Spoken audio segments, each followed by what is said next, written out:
Yep. We are live. I just saw the red mark. All right. Thank you, everybody, for coming on tonight. I'm going to call this meeting to order.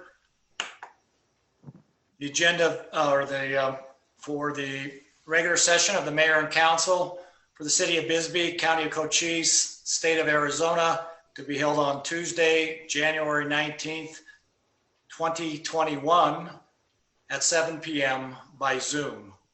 Roll call, please. Councilmember Lewis Pollock. Here. Councilmember Joni Giacomino. Here. Councilmember Frank Davis. Here. Mayor Ken Budge. Here. Councilmember Leslie Johns is excused. Councilmember Joan Hanson. Here. Mayor Pro Tem Anna Klein. Here. City staff Teresa Coleman, City Manager. Ashley Coronado, City Clerk. Carrie Bagley, Finance Director. Jesus Haro, Public Works Director. George Castillo, Fire Chief. Joseph Estes, City Attorney. Thank you all. For invocation tonight, I just want a moment of silence to think about, and hopefully we have a peaceful transition of power tomorrow at the federal level. It's been a bit contentious. Luckily, we are a bit away from that, but I think as a country as a whole, tomorrow will be meaningful, and that transfer of power, I'm hoping we all could give a to hope that that happens peacefully. Thank you.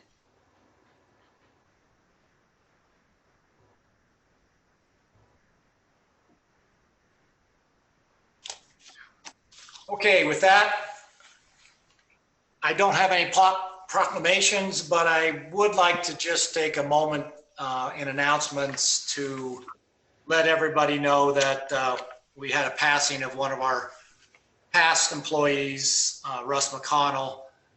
When I came on as a council member in 2007, he was our public works director. He worked for the county for quite a few years. I don't know how many, but then he came over and became our public works director and was good here for a good long time, at least 10 years or more. And he endeared many of us. It is always the public works director that gets things done. And so when that happens, we appreciate it. So I just wanted to acknowledge his passing and thank his family and people that are left for his service to our city. So thank you very much for that. Okay, moving on. Call the public. I was informed we don't have any letters to the call. I believe there's a couple of things we'll be dealing with one of the things further down our petition that's before us. But if I'm correct, I don't think we have any letters to read. Is that correct? Yes, you're correct. Okay, great. So we'll move on first to accounts payable. Do I have a motion for accounts payable? I move that we pay accounts payable in the amount of $163,470.43. I second. We have a motion and a second to pay accounts payable. Is there any questions tonight for anyone? Okay, Joni, go ahead. On page 3, under cemetery, is there a reason why the website is like that expensive? There's no other, is that for placing us online? Is that what that is? That website? Does anybody know? So that's it is our website. It is not only for placing us online, but it's also the software that we use for tracking people that are at our cemetery. They do a nationwide database, so it's not just putting us online. It's software also. Okay, so what would a plastic pail, what was that for? I'm sorry, you broke up just a little bit. What was that? Plastic pail. Says operational expenses. Plastic pail? $18 I for- couldn't tell you exactly. I mean, I couldn't tell you exactly what the plastic pail was for. I'd have to It ask. just seems, it's pretty expensive. I mean, that's why I'm asking about it. It's $18 for a plastic pail. I'd have to ask. I don't Okay. know exactly what they use the plastic pail for. Okay, thanks. The quick follow-up on that cemetery of almost 6,000. When I go on, it brings us up on our city website. We don't host that. Is it on our servers or is this on another off-site server? It's on a different platform than our website. It's a whole different software. I can see. Okay. I do have two quick questions myself. First one will be on page 2, the executive, $2,925 for on-site. Was that part of the city transfer, us moving over to City Hall? Yes, it was. Okay. Secondly, would be under the police departments, there's $900 for police volunteers insurance. I wasn't sure we had volunteers. Now with the COVID, we weren't taking new volunteers. Is this just a yearly thing? I just wonder what that $900 covers insurance-wise. Is it disability or anybody know? It's a workers' comp insurance that we pay quarterly, and usually the departments get us numbers on how many volunteers they had each quarter. So that was based off the numbers given to us by the police. So this will cover more than the police or all the volunteers, or right now we just have volunteers in the police department? Yeah, that would just be the police share of the volunteer cost. So we try to divide it out to the departments based on their numbers. Okay, because right now we're not taking any new volunteers, so I was just wondering what the 900. All righty, that answers my questions. So we have a motion and a second to approve accounts payable. Can I get a roll call on this, please? Councilmember Pollock, Aye. Councilmember Giacomino, Aye. Councilmember Davis, Aye. Councilmember Hanson, Aye. Mayor Pro Tem Klein, Aye. Mayor Budge, Aye. Motion passes 6-0 unanimously. Moving on to general business number 2, approval of the consent agenda. We have items A through J, most of which are reappointments to the Evergreen Cemetery.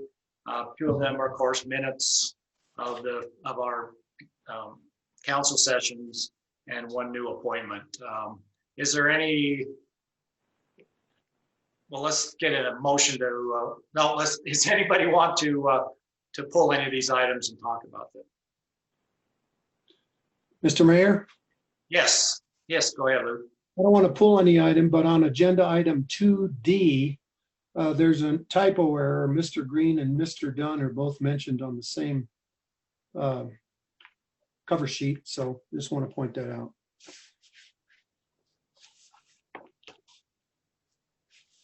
Okay. On item D, it's approval of reappointment of Mr. Green on the Design Review Board. And Douglas Dunn is H. Are you talking about the On 2D, it states under discussion, Mr. Green submitted his application for reappointment to Design Review Board. If approved, Mr. Dunn will serve on the commission from January 20, 2021 to January 15, 2024. So it's just a typo. it is a typo. My apologies. No problem.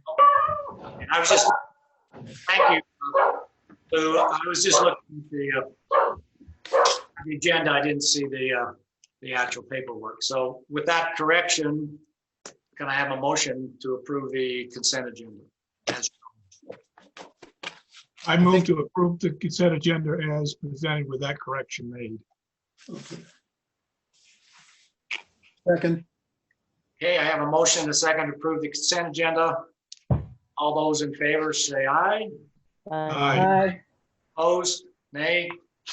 So moved. Consent agenda is approved, 6-0. On to new business, item number 3. This is discussion and possible action or direction on a petition submitted by Michael Foster to increase off-street parking on Upper OK Street. I believe he's signed up to speak to us. Yes, and let me get him on. All right, Mr. Foster, are you there? Yes, I'm here. All right, I'll start the 3-minute timer. Okay, whenever you're ready. Go ahead, Mr. Foster. Okay, so I live at the top of Youngblood Hill, where Youngblood Hill and OK Street meet. And we've had parking issues over the years, as many areas in Bisbee have. And just recently, a new house was approved in the neighborhood. And then another house was purchased. And another vacant house is up for sale. So we have the potential for 3 more residents occupying the spaces up there. And, you know, realistically, I think that most people have about 2 cars. So I'm just going to estimate 6 additional cars in the area. The new house does have off-street parking, but, you know, we have all cars coming up, the construction vehicles for the 2 houses, the new house and the one that'll be under construction.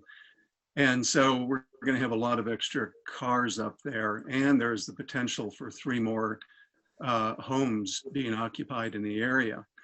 So in anticipation of this, I went around and talked to all of the neighbors I could find, and I have them signing the petition, and then I've talked to more neighbors since then. And not a single person was against the idea of creating more parking up there. So if it was possible, I'd love to have the city come up and scrape some of the areas. I talked today to June Cabot and to Tom and Lisa from the Eldorado, who own pieces right next to, right where we want to have some of the areas scraped, and I think it maybe belongs to the city. And if somebody could just come up and scrape that. And I wanted to point out that in the agenda, it looked like there was only 1 parking area that we were talking about, but there are actually 2 parking areas. And so if there's any confusion on that, I can send another picture of the area.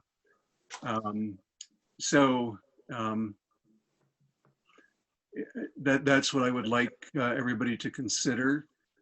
And if you have any questions about that, I live up 40 steps, and my other neighbor lives up 80 steps. So, you know, you might come up there today and look at it and say, well, it just doesn't look like there's much trouble. But once you start adding those other homes, it can really be an issue. And in the past, we've had a neighbor that pulled a gun a couple of times on people who tried to park in what he considered his spot, even though it was public. And another neighbor who left his junk vehicle deliberately in another neighbor's parking area. So it can become pretty contentious up there. And just to avoid that kind of stuff in the future, I think we have the potential for maybe making another 5 or 6 spaces up there. And I wanted to point out that these are spaces that previously had been used. Your time is up. Excuse me. Do you finish up, Mike, and then we'll discuss this. Thanks. Well, that's about it. They most of them, I believe, are all previously used for parking, and the hill kind of sloughs off there gradually, so they become less parkable, let's say. So if we could just come and maintain those areas, I don't believe there's any, you know, new area. It's just coming in. Oh, there is one area that could be chiseled away from the hill and make another spot. But nobody seems to be in opposition to any of this. Okay, thank you. I think there is a letter here to mayor and council. Did you see that, Ms. Coronado? We're the owners and residents of 136 OK Street. We're in favor of this proposal. I'll just read it. Okay.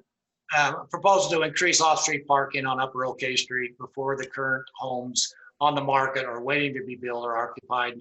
We believe Mr. Foster well, this petition is an excellent example of being proactive toward the parking situation worsens in our area. Thank you, Robert and Denise. So I did drive up there myself, walked the area, looked it over, and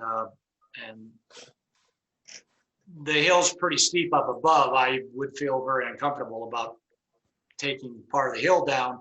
As you increase the slope, you have more problems. But I would turn this over to our Public Works Director. Have you been up to see the area yet, Mr. Harlow? Yes, I have, Mayor. In fact, I also live on OK Street, so I pass by it fairly regularly. I would feel uncomfortable doing that without having a structural engineer design something for a retaining wall. Mr. Foster himself said that hillside flakes off. Last thing I want to do is clear that, allow somebody to park, and have some of the hill flake off onto their car. Yeah, when I was up there, I saw in one area, a lot of grass and stuff that was still holding, but I could see us just cleaning the area that's already clean. But if we start to extend it wider, then I could see a problem of maybe something happening. I'm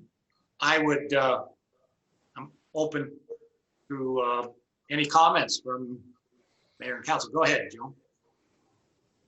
Who owns the property up there? From what I looked at here, it's pretty much the city of Bisbee's except for one little spot there in the center, if I'm correct, Mr. Harlow. So I believe you're correct. Who owns the one little spot? If you give me 1 second, I can tell you. It's the folks across the street. And they'd be willing to We don't know that. yeah. You do. I think it's something worth investigating and to see whether or not it would be, viable to do that without endangering, that portion falling off.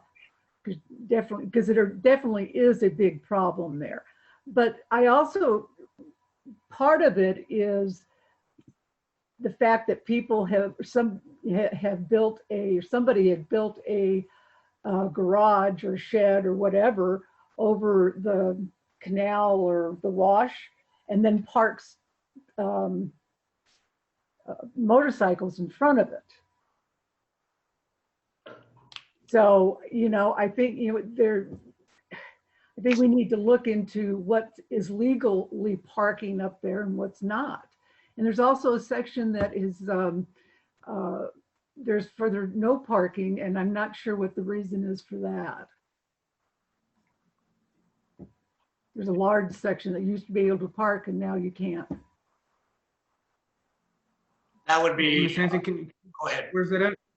Where is that at? I don't know the exact location of it. I haven't been up there in a bit. I've been quarantined a lot. I think maybe some investigation would be warranted. I mean, from the GSI map, it looks like we own this kind of a garage situation. I don't know who's using it right now. So maybe a little investigation and find out what is ours, what's not. If I'm not wrong, I believe the police department's also involved as part as what is parking and not parking. So I would probably suggest that our public works director and police chief get together, and of course public works will deal with what could possibly be cleaned up safely, and then our police chief could look at what is, what they would allow as no parking or parking. So I would ask that that the city manager works with the two department heads and then report back to Mr. Foster so he can let the neighbors know what we're able to do up there. Would that be amenable? Yes. Yeah, I'd like to see that whole upper area looked at. Right. That would include the no parking area, which police chief would be, and then what our Okay. public works director could do as far as cleaning up a bit. But I too, when I was up there, I know I live high on the mountain and I know what rolls down on top of me. And if you start to change the slope at all, a lot more starts to come down. So we have to look at that carefully, just so we aren't in liability of a big chunk coming on somebody's hood. So anyway, but it's not to say we can't create a little more room up there if that's possible. Right. Any other comments from anyone? Yes, go ahead, Anna. I guess my concern there is the stability if we start excavating up there. And yes, we all know that parking's always been an issue up there. And as somebody who owns property on OK Street, of course, I'm concerned about it. The other thing is, where would the funding come from? Yeah, to build a wall or something, that would be very costly. But if we just could bring some equipment in and create a little, clean up the sides or something, I don't think that would be too much of a budget hit. But if anything went beyond that, it would definitely have to come back before us. Lou, yes, I saw your hand. Thanks. For Mr. Harrow, would it be possible to use funds from the 1%, 1 cent sales tax for pavements that was passed and expires in 2023? Yes, if we need to, that's what that is for. It's for streets and infrastructure. So if we need to use that funding mechanism for infrastructure, we can do that. That would be something most likely to come before you, before the council, before it's done so. Would that include engineering analysis for the any improvements to the slope? Yes, sir. Okay, thank you. So Frank, go ahead. Yeah, I was just going to chime in. I agree. I think we should look into it and try to make improvement if possible. As we all know, has always been an issue up there. And it seems like we could do at least something to alleviate a little of the problem and investigate what else we could do. Okay. So it looks like that would be our recommendation then for us for if Ms. Coleman would go ahead and have the department heads look at this, create some sort of a report and bring it back to us, then we will be able to work with it from there. So I'm hoping that will help you, Mike, and the neighbors up there if we can do anything at all, without hurting the overall ability of our budget. So with that, if that's okay, I think we don't really need a motion. We just moved on from there. Anybody else? All right. Thank you, Mr. Foster, for logging on. Always a pleasure to hear from the public. Thank you. You bet. All right, moving on to new business item 4. This is discussion and possible approval of a 5-year lease agreement with Xerox for a copy machine at the fire department. And our fire chief. Thank you. George, go ahead. You're muted, George. Can you hear me now? Yep, you got it. All right, I'm sorry. Good evening, Mayor and Council. We're seeking approval to get in a 5-year lease agreement with Xerox for a copy machine at our fire department, Station 81. Currently, the fire department is paying a monthly base charge of $144.49 plus a per page charge or cost that was entered back in 2015. Approval of this lease agreement, the new machine will have a monthly base charge of $79.03 plus copy charges. This will be a monthly savings of $65.46. Plus, we've had this machine for a while. We've had some issues with it, with printing our paperwork, and it kind of delays the guys getting their stuff done. So we're in desperate need to get this new copy machine. Okay, do we have any questions from anybody? Go ahead, Joni. Okay, so what exactly do you copy that really requires a almost $5,000 computer when you add it up after 5 years? But, I mean, the total cost, it just seems like even if you bought a regular $200 copier, they last at least a year and a half to 2 years. It's not going to come out to this. I mean, you can get a fax. Go ahead. If I'm, it does include all maintenance, all their equipment, all of everything. They don't have to cover any of that. Right. This is networkable into their system. All Right. their computers are able to network into it. And I mean, it's a lot more efficient to do it this way. Right. But I mean, on devil's advocate side, the printer I have in my classroom networks through the whole district, and it's paid for. And as far as maintenance goes, the only maintenance is me replacing my ink cartridge. And I mean, it just seems like an extreme expense for a copier, even for 5 years, when you could buy one straight out and not pay this much money. Leasing printers, to me, I know you get the maintenance and such, but I mean, are you making big posters? Are you doing all this special copying? I mean, that's where these kind of printers come into my idea of maybe paying a bit, but I don't know. That's just me. Well, we do a lot on that copy machine that we have now.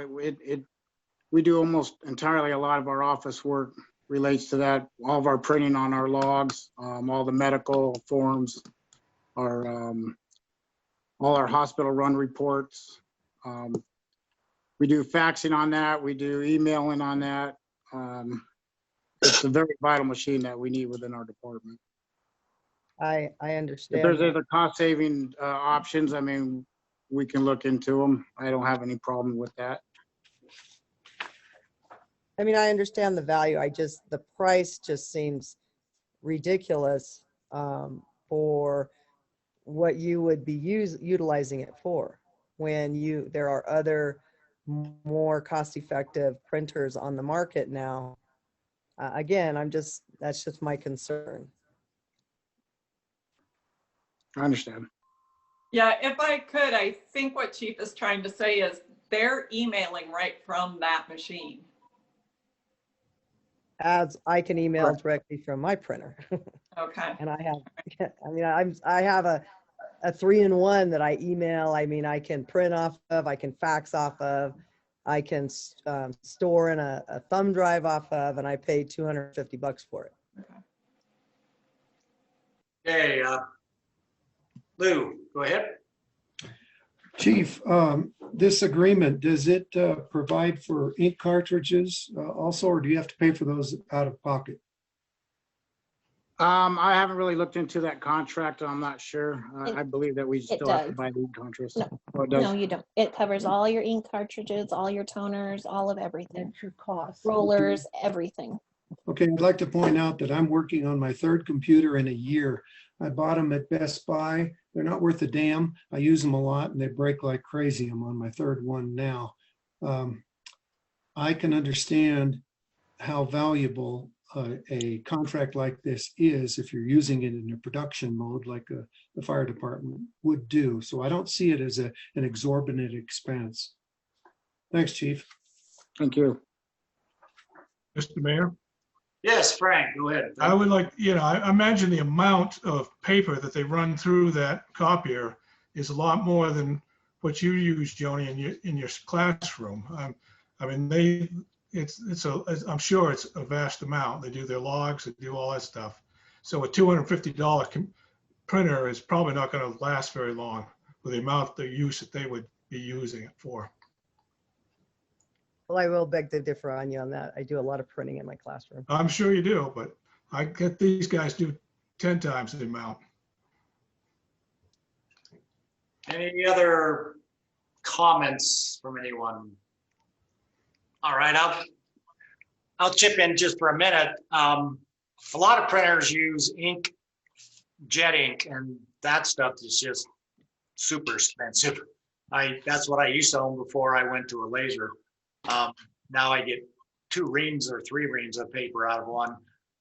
They still cost you, of course. And I look at this contract, and per sheet of printing, it's 0.0069 cents per sheet. So it's not even a penny. It's a little over half a penny per sheet. Of course, you start printing color, it costs more. So it seems to me that over the long run, this at less than a half a penny per sheet, that this wouldn't be, could very well break even. And honestly, when you got reports to do and you have the deadlines to meet, you can't wait for the printer to hopefully keep working on you. So any other comments? If not, I'll take a motion. I move to approve the 5-year lease agreement with Xerox for a copy machine at the fire department. I second. All right, I have a motion and a second to approve a contract for the 5-year lease agreement with Xerox for a copy machine for the fire department. I'll call for a roll call on this, please. Councilmember Pollock, Aye. Councilmember Giacomino, Nay. Councilmember Davis, Aye. Councilmember Hanson, Aye. Mayor Pro Tem Klein, Aye. Mayor Budge. Aye. Motion passes 5-1. All right, thank you. Moving on to item 5. This will be another one, I believe, for you, Chief. This will be another, I guess I'll say gift of one of our older pieces of equipment. Go ahead. Yes, this is for a possible approval to donate one of our surplus ambulances to NACO, Sonora.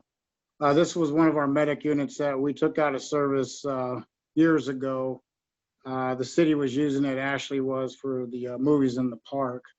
I don't think she's no longer using that anymore. We donated an ambulance to Cananea, but our little sister city right across the border, Naco, Sonora, they're in desperate need for an ambulance. Many times we've met them at the border with our medic units, and they've just had a pretty much a street van with some lights on it. And if anyone else was ever hurt over there, that's the kind of transportation you're going to get. So we're just trying to upgrade their equipment a little bit to help their citizens over there, better help their medical staff over there to have a little bit of better equipment.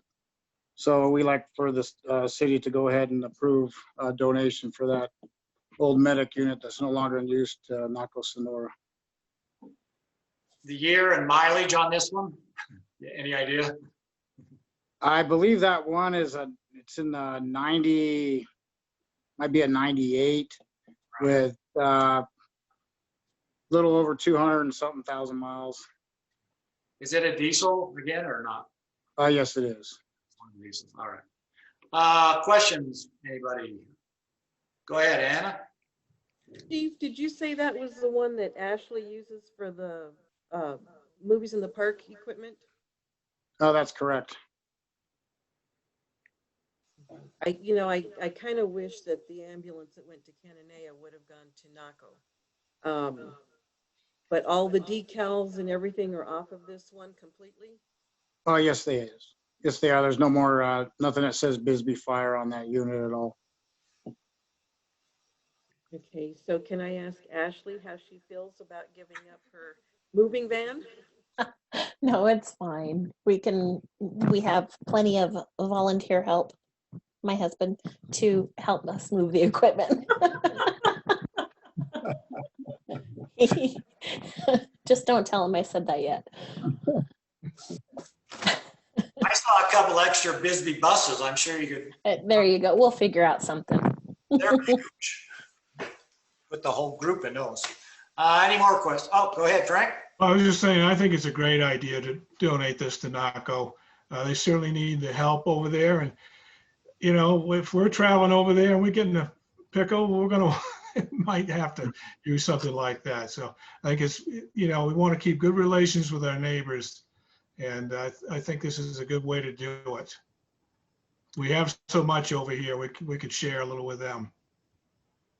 All right. Any other And- comments? and- Yeah, Ken, I think Joe Estes wants to give you a little specific instruction about how to handle the motion. All righty. Go ahead, Joe. Thank you. Yes, Mayor, council members, whoever makes the motion, if you could just make it to move to declare the item as surplus first and then to donate it to, just so that we're clear on the record that it's been declared surplus by the mayor and council. Okay, thank you. So with that, I'll make the motion. I move to approve the donation of this surplus ambulance that we are declaring surplus to NACO Sonora. Second. Have a motion, a second, to donate a surplus ambulance to NACO. Let's see, I think we can just do all those in favor. Say aye. Aye. Opposed? Hearing none. Motion passes 6-0. Thank you, everybody. Thank you. On to item number 6.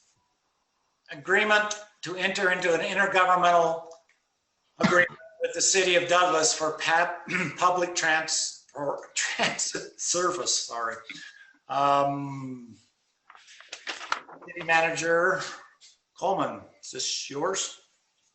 Actually, I'm going to turn it over to Mr. Haro. Yeah, it's Boy, it's for me.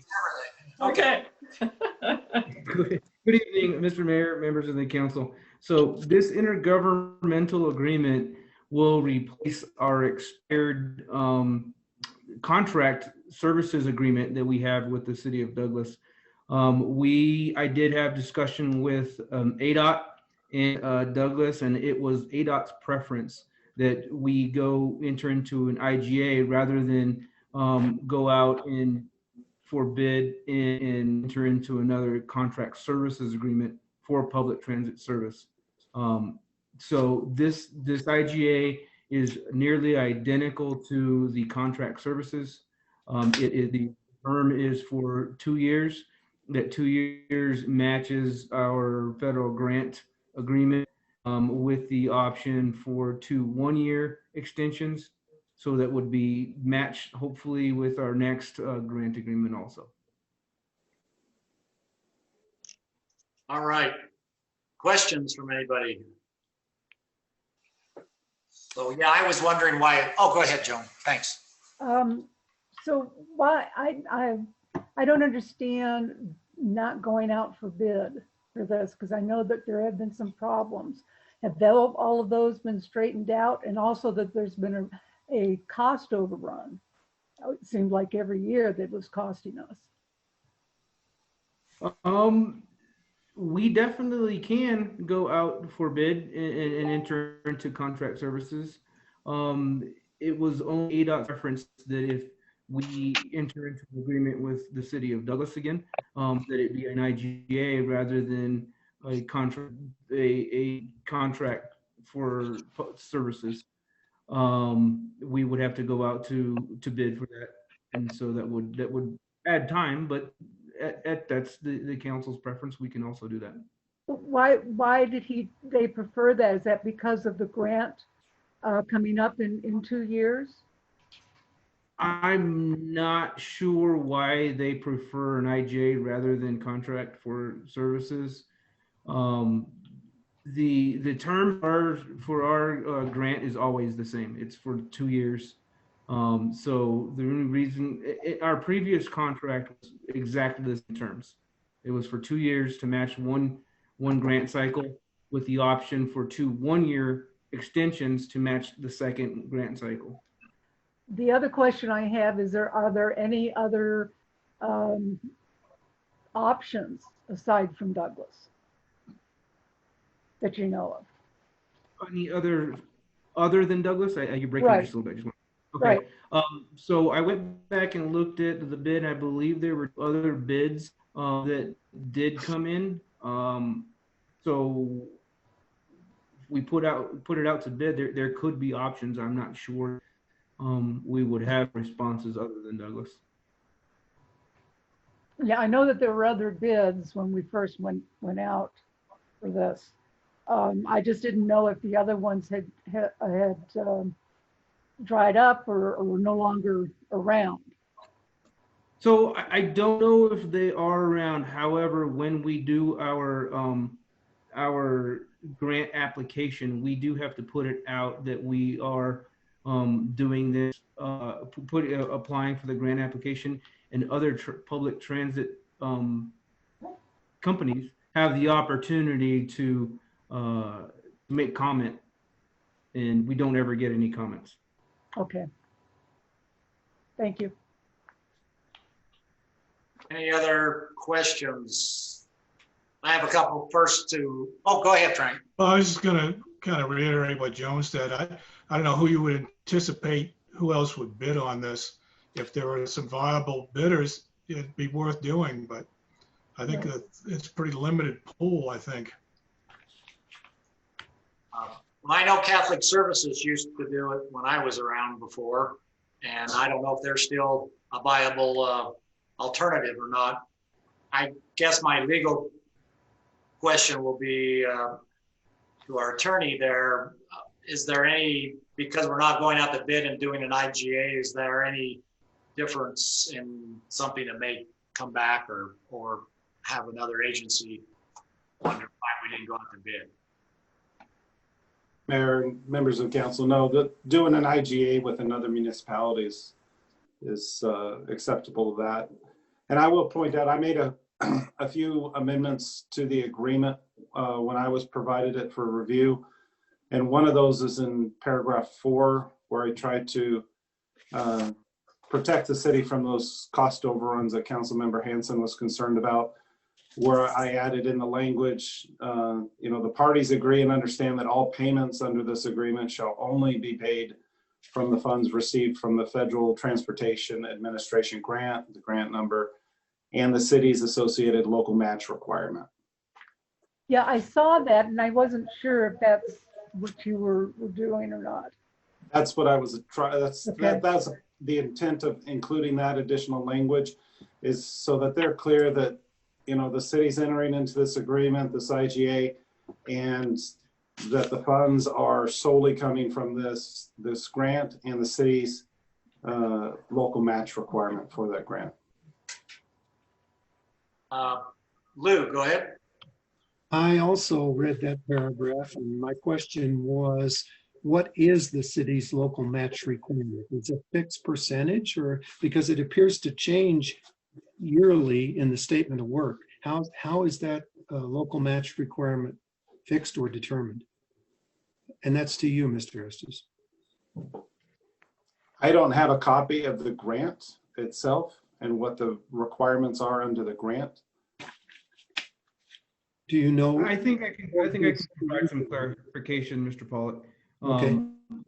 It's a fixed amount dependent on the type of service or the product that we're using. In this, it's service, so it's fixed amount. If we were purchasing equipment, it's a fixed percentage dependent on what it is. So yeah, you're right in that the match changes, but it's dependent on what it is. It appears to be somewhere around 22% of the total amount, and it can vary if you can either direction. But is that your experience, that that's the way it's been for the last 3 years? I believe that services such as these are an 80-20 match. So we matched 20% of that. The grant pays 80% of that.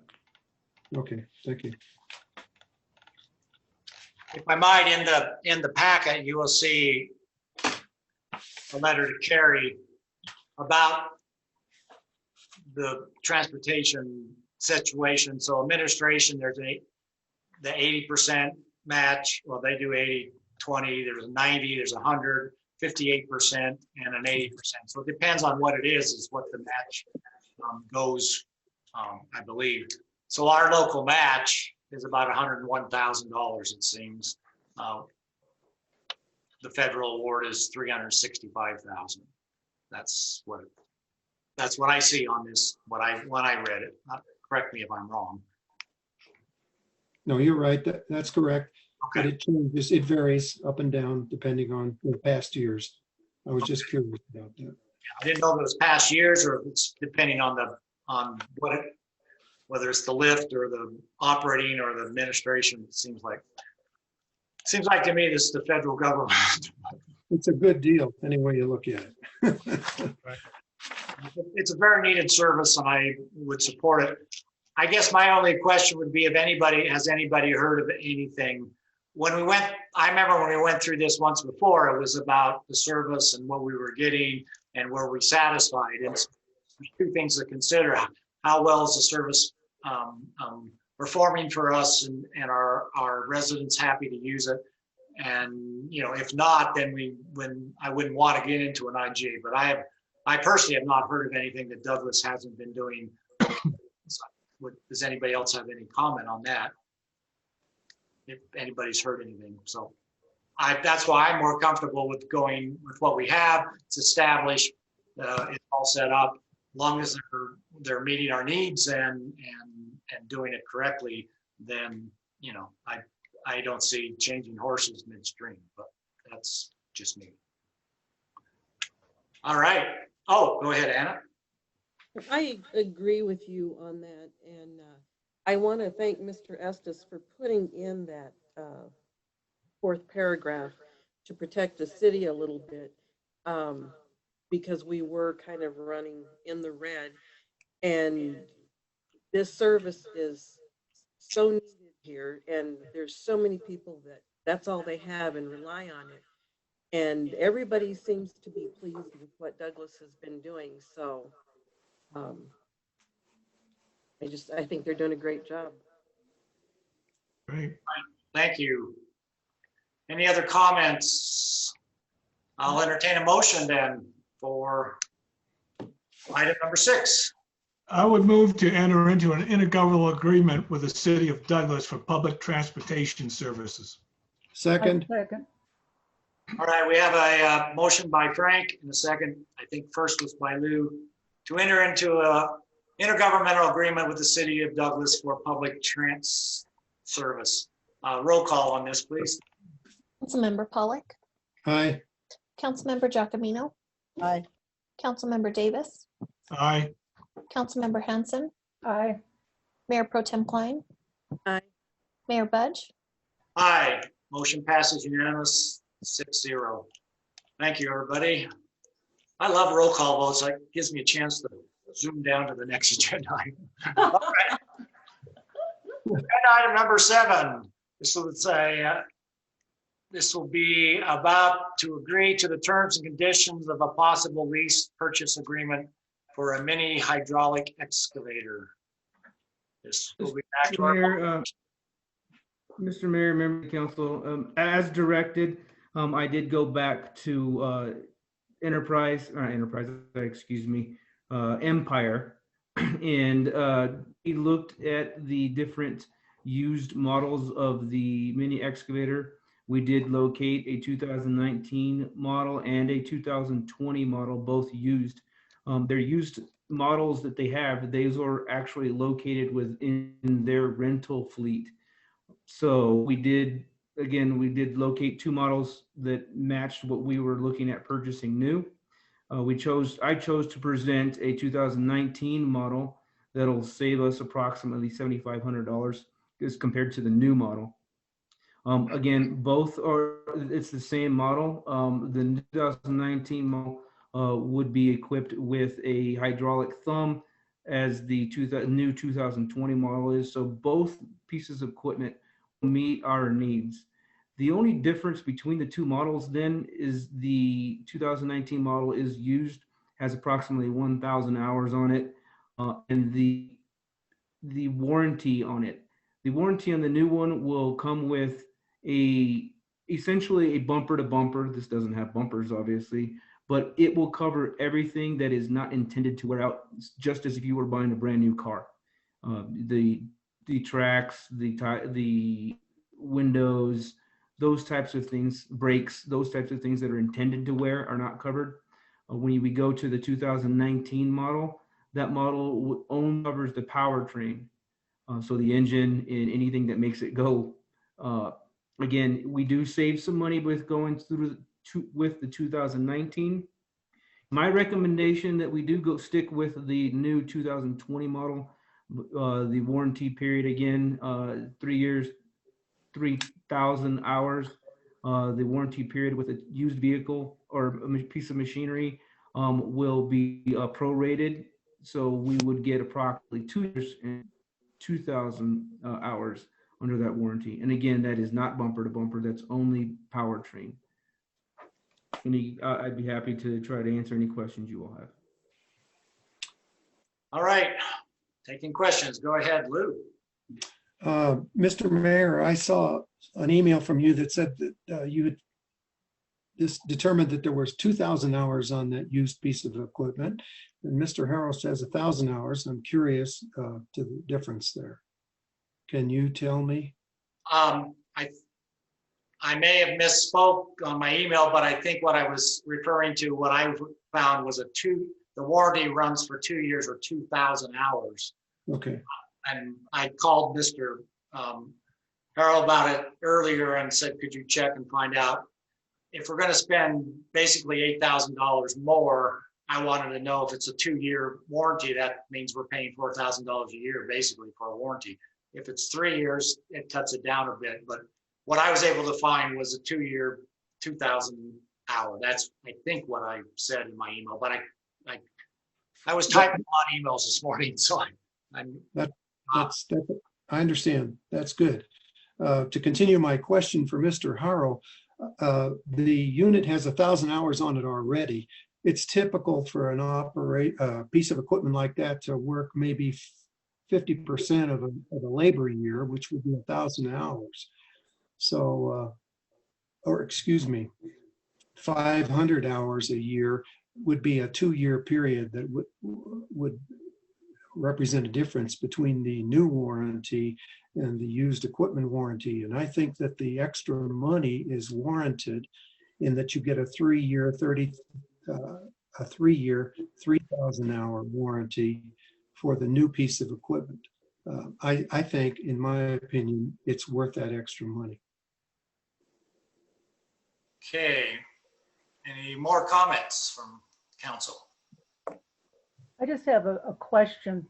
Joe? What is the insurance about? Is the insurance that they're talking about in the agreement required? No, that Because insurance, it sounded like it was required. no, that insurance is an option. As we did with the other piece of equipment that we purchased, we have insurance, so we would not opt for that option. You have to prove that you have other insurance if you're going to be. And we did. Yeah. We will. More questions? Oh, let Ann go. Anna, go ahead first. I guess I'm still having an issue with going out and purchasing this equipment right now prior to us even starting the budget. And I don't know, I think I would rather see us put our efforts into doing regular things like picking up the trash regularly instead of spending a fortune on brand spanking equipment at this point in time. I'm not saying that it may not be needed later on down the road, but I think right now I just have an issue with this. All right. Lou, you had your hand up again. Did you have something else to say? No. Oh, okay. Any other comments from council? So I do have a couple, of course.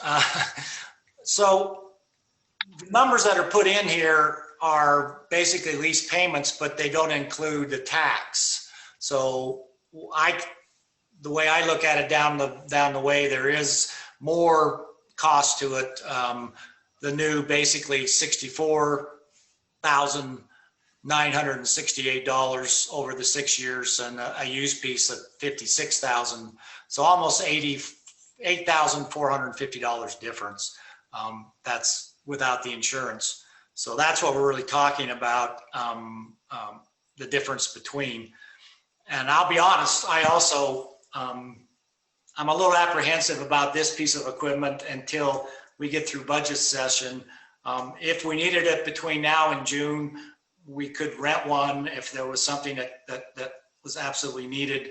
You know, but if we could work this into something, I didn't see this in the budget. It's just a number. Was this planned all along? Mr. Harlow, what? Yes, Mayor.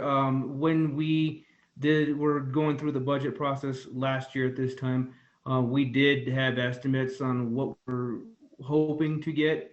And these numbers are in there. Both the mini excavator that was, or the skid steer and the mini excavator, both were planned, and they were approved in the budget for this year. So that they should not affect our ability to provide any other services. This is something that we did plan for.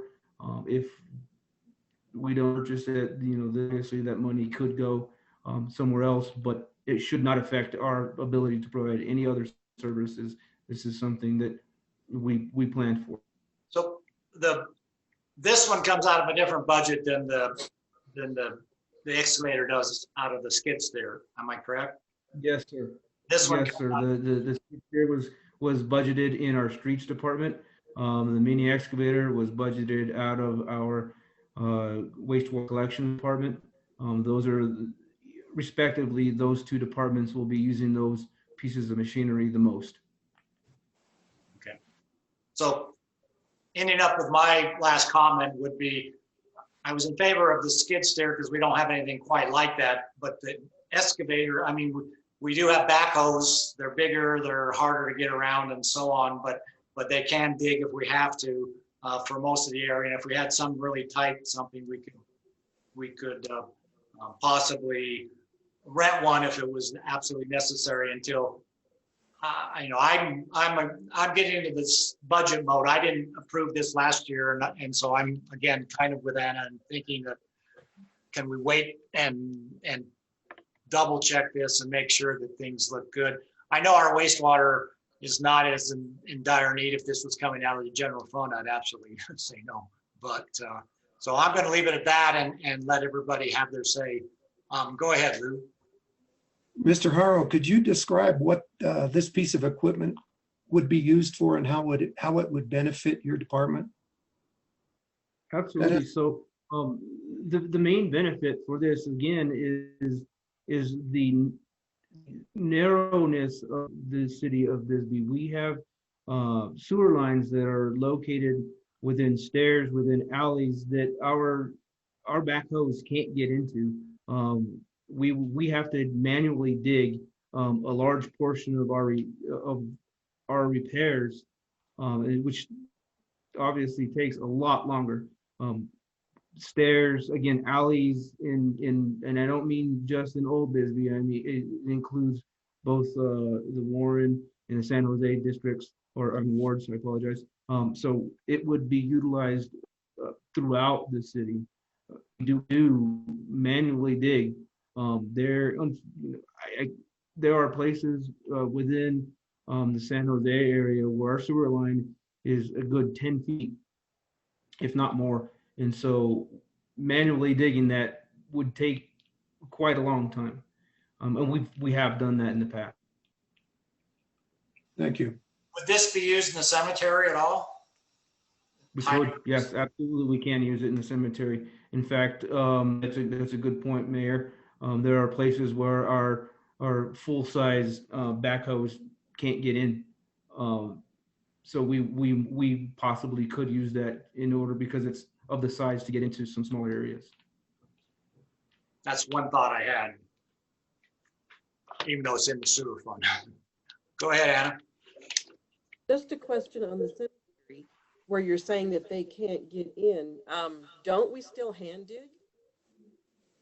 Do hand dig, absolutely. In fact, in the last few weeks, we've had to hand dig a few plots for services. All right. Any other comments? Anybody raise their hand? Okay. I'm going to throw it open to a motion and see where we end up. I can live with either. $8,000 to me is $8,000, and you know, even though it's in the sewer fund, you know, we do pay high sewer fees. So I you know, I can't see this being used 1,000 hours a year. It's just, you know, we have so many different projects, but I can see us putting 250 hours on. That's why I wanted us to look further into a used machine, because I think it would do us just fine. I'll leave it open for anybody that wants. Oh, Joan, I see your hand. Yeah, I thought it said the streets fund. The streets To or clarify, sewer? the mini excavator will come out of the wastewater collection department. Within that budget, there's a CIP So line item. the other piece, okay. I got confused. The skid steer did come out of the streets. Okay. Someone like to make a motion? How would you like to proceed? I move to enter into the lease purchase agreement with CAT Financial for a new 2020 mini hydraulic excavator. I'll second that. All right, we have a motion and a second to enter into agreement for a new excavator, not the used one. Definitely we'll need a roll call vote on this one. Thank you. Councilmember Pollock, Aye. Councilmember Giacomino, Nay. Councilmember Davis, Aye. Councilmember Hanson, Aye. Mayor Pro Tem Klein, Nay.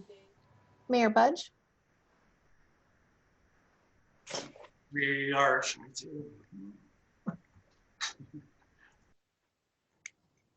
I am voting nay. So it's 3-3, motion fails. I would like to make a motion to enter into an agreement for the used mini excavator with CAT Financial. Is there a second? Mr. Mayor, could you repeat that motion, please? Sure. I would like to move to enter into a lease purchase agreement with CAT Financial for the 2019 mini hydraulic excavator. Thank you. Second. We have a motion and a second. Second roll call, please. Councilmember Pollock, Aye. Councilmember Giacomino, Nay. Councilmember Davis, Aye. Councilmember Hanson, Aye. Mayor Pro Tem Klein, Nay. Mayor Budge, Aye.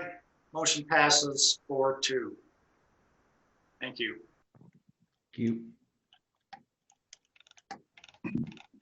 All right, we're on to item 8, discussion of possible approval on the amended mayor's proclamation and emergency declaration. We'll turn it over to our city attorney. Mayor and council, and this one shouldn't cost as much as the mini excavator, so I think we should be good.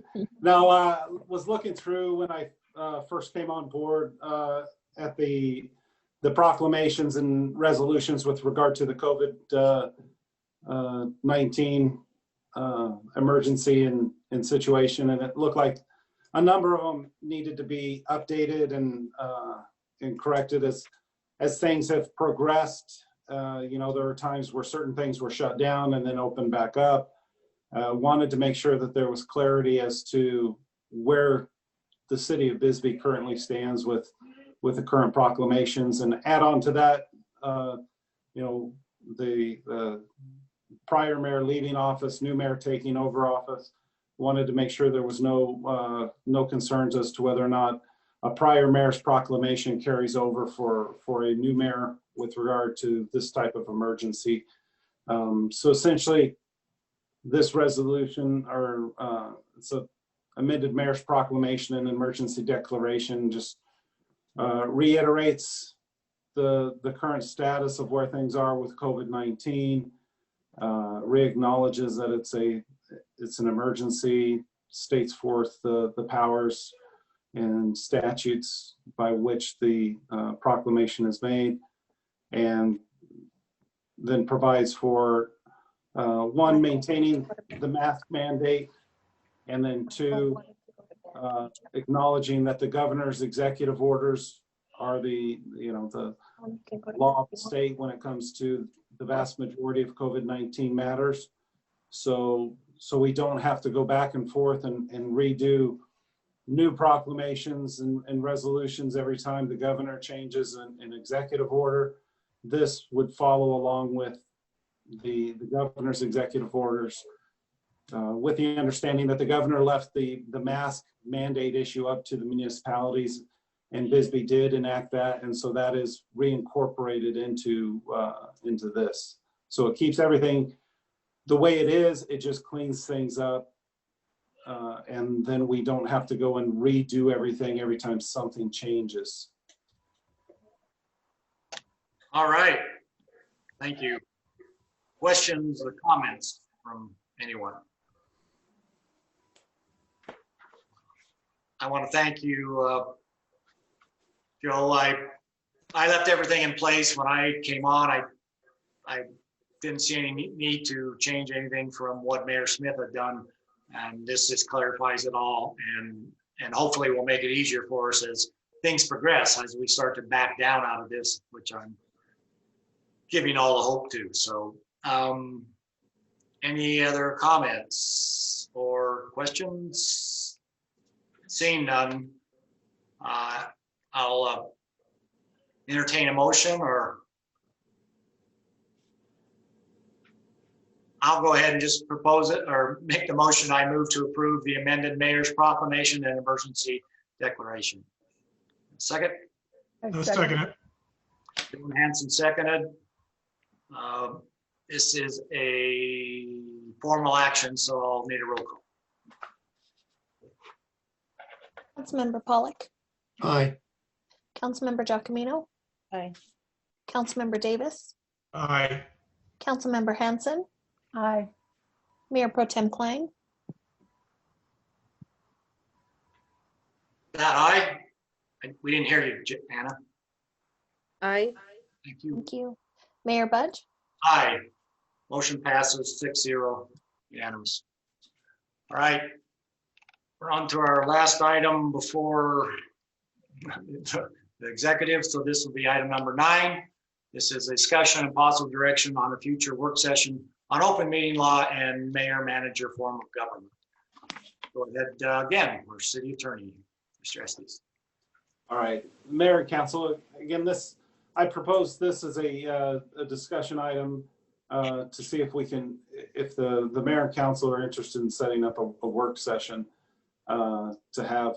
And what I've done in other jurisdictions and we've done before is have the league come, and they've got a prepared presentation that they give to the mayor and council, one with regard to open meeting law. And regardless, I tend to like to do these on an annual refreshing basis, or at least an every 2-year basis when we get new members of council on board, or if we get, like we've had a notice from the AG's office of a complaint. It shows the Attorney General's office that we take these things seriously, that we, proactively go out and try to do things to keep us educated and reminded of our obligations. The same with the mayor and manager form of government.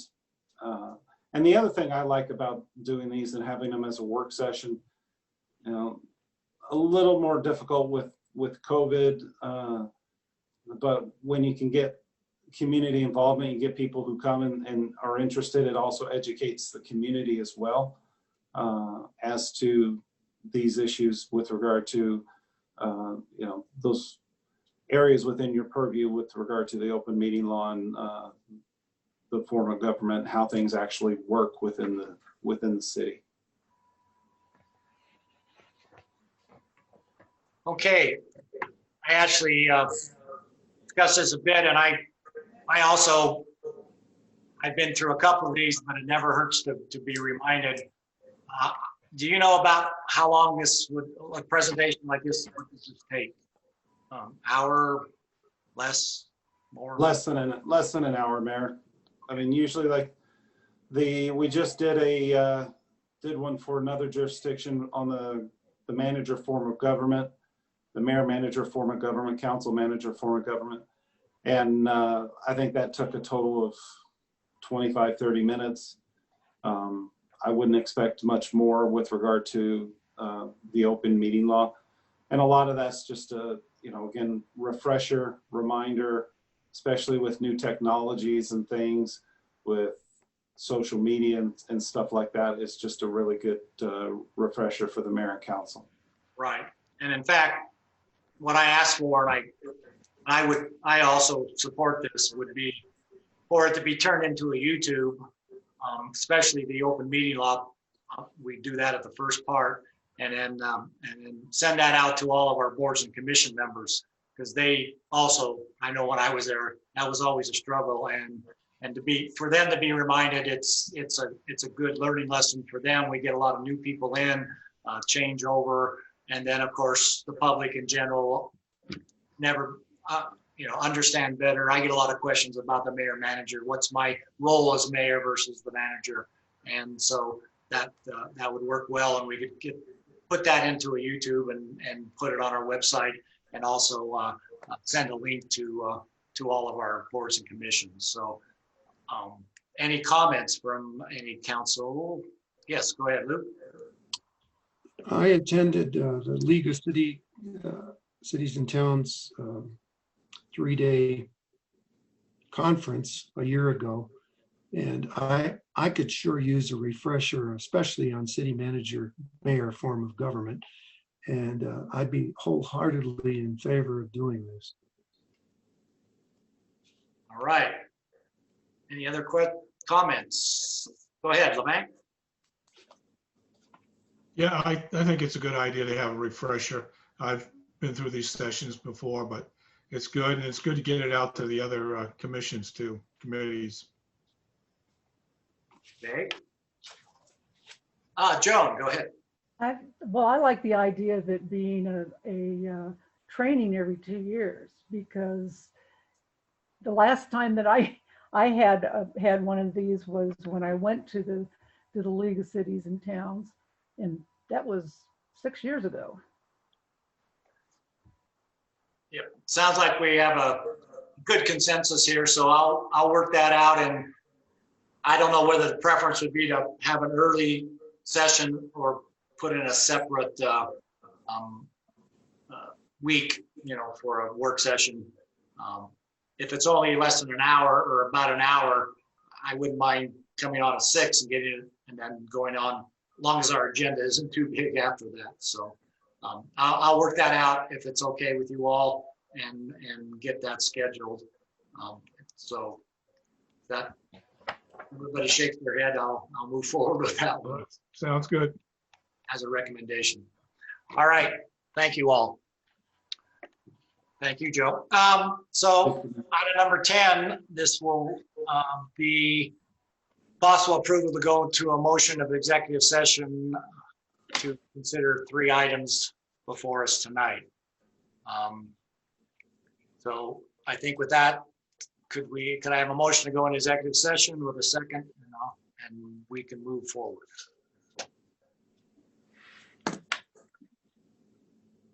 Motion, anybody? I move that we enter into executive session for the purpose of discussion and consultation with the city attorney to approve legal guidance on pending matters. I second. Okay, we have a motion and a second to go into an executive session for the pending matters. All those in favor, say aye. Aye. Aye. Opposed? Nay? Hearing none, motion passes. We will now adjourn to a executive session. So we'll log off and Ash, log into that one. Ashley, Anna's computer went down. So she's Okay. going to try to log back up. She might have to piggyback off mine. Sounds good. It just Thanks. had a failure. Uh-huh. Thank you. Mhm. See you in a minute. Yeah, Facebook, let me know. Oh, we're live.